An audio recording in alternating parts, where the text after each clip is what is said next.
આજે પવિત્ર વડતાલ મંદિરના સાનિધ્યમાં ખેડા જિલ્લા બેંકની 77મી વાર્ષિક સાધારણ સભા તથા સાથે સાથે આંતરરાષ્ટ્રીય સહકારિતા વર્ષની આ સંયુક્ત મિટિંગમાં જ્યારે સભાસદોની વાત હતી અને આજે ખૂબ બહોળી સંખ્યામાં સભાસદો ઉમટ્યા અને જે ઉત્સાહ હતો એ પ્રમાણે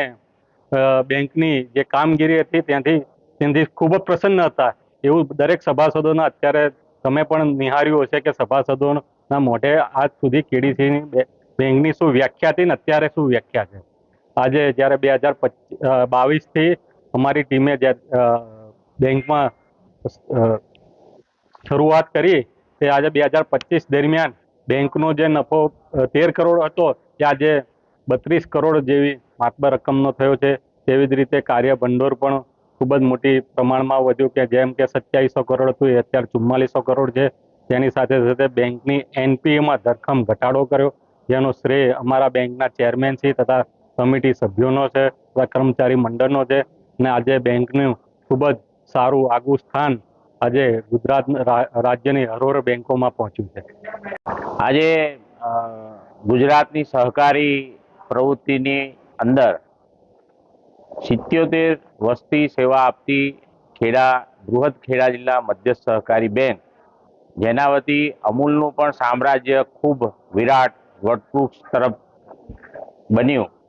અને તેવી બેંકની આજની સાધારણ સભા અને તેની સાથે સાથે માનનીય વડાપ્રધાન શ્રી નરેન્દ્ર મોદી સાહેબનું જે વિઝન છે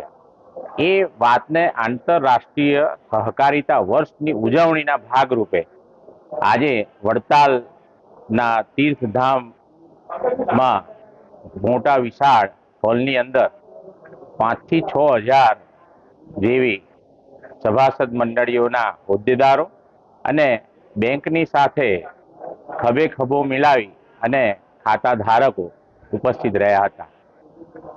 આની સાધારણ સભાની વિશેષતા એ હતી કે 2022 પછી જે નવું બોર્ડ સ્થાપિત થયું ત્યારથી આ બેંકની ઘણી બધી એવી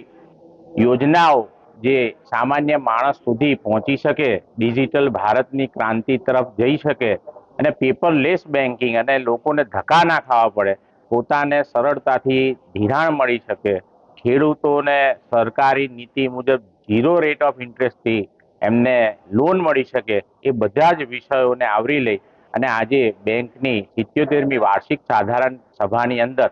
પ્રથમ ગુજરાતની આ સહકારી બેંકે 20% ડિવિડન્ડ જાહેર કર્યું. તેની સાથે સાથે સભાસદો અને ખેડૂતો અને છેવાડા માનવી સુધી બેન્કિંગ ડોર સ્ટેપ સુધી પહોંચી શકે, લોકોને બેંકની બ્રાન્ચમાં ના આવવું પડે, તે વિષયો સાથે સર્વાનુમતે પૂરેપૂરા તમામ એજન્ડાને તમામ સભાસદો ઉપસ્થિત તેમને સર્વાનુમતે મંજૂર કર્યા અને તેની સાથે બેંકની 2022 થી 2025ની જે પરિસ્થિતિનું નિર્માણ થયું, એટલે કે જ્યારે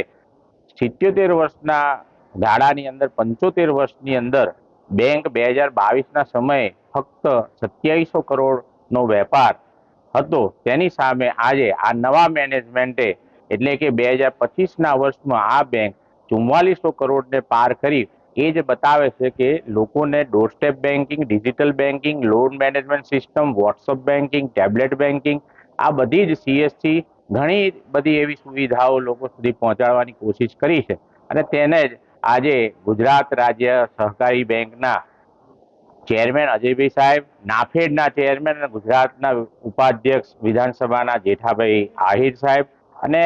આ તમામ વિસ્તારના તમામ ધારાસભ્યશ્રીઓ અને સહકારી સંસ્થા સાથે જોડાયેલા 101 જેવા સહકારી આગેવાનોના મોટા સમૂહથી આજે 6000 જેવી જનમેદનીને સંબોધી અને ઇન્ટરનેશનલ કોઓપરેટિવ યર્સની જે ઉજવણી છે લોકો સુધી પહોંચે, સહકારી ક્ષેત્રનો વ્યાપ વધે, તે વિષયને આજે ખૂબ સારી રીતના લીધો. આજે મધ્ય ગુજરાત એ ભારતની અંદર સહકારી પ્રવૃત્તિના આગળ લઈ જવાની જે સરદાર વલ્લભભાઈ પટેલ સાહેબે જે નેમ લીધેલી, તેને માનનીય વડાપ્રધાન શ્રી નરેન્દ્ર મોદી સાહેબના જે સહકારથી સમૃદ્ધિના વિઝનને ચરિતાર્થ કરવા આપણા દેશના પ્રથમ સહકાર મંત્રી અમિતભાઈ શાહ સાહેબનું જે વિઝન છે કે લોકોનો સાથ અને સહકાર લઈ દરેક ઘરનો એક માણસ આ સહકારી પ્રવૃત્તિ સાથે જોડાઈને આર્થિક રીતના સમૃદ્ધ થાય તે પણ આ વિષયને લઈ અને આખા દેશવ્યાપી C2C ના માધ્યમથી સહકારી ચળવળ થાય તે વિષયને પણ આજે ખૂબ સરસ રીતના લીધો.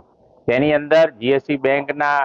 ચેરમેન અજયભાઈ સાહેબે પણ સરકારની વિવિધ યોજનાઓ ને લોકો સુધી પહોંચાડવા માટે પણ સંકલ્પ સર કર્યો અને તેની સાથે સાથે આજે ખૂબ મોટી સંખ્યામાં લોકો ઉપસ્થિત હતા અને જ્યારે સિંદૂર જેવા ઓપરેશનને ખૂબ સરસ રીતના સફળતા મળી ત્યારે આજે રેડ ક્રોસના ચેરમેન અજયભાઈ પોતે ગુજરાત સ્ટેટના હોય અને તેમની આગવી વિચારથી એનો પણ આજે એક કેમ્પ હતો અને ખૂબ મોટો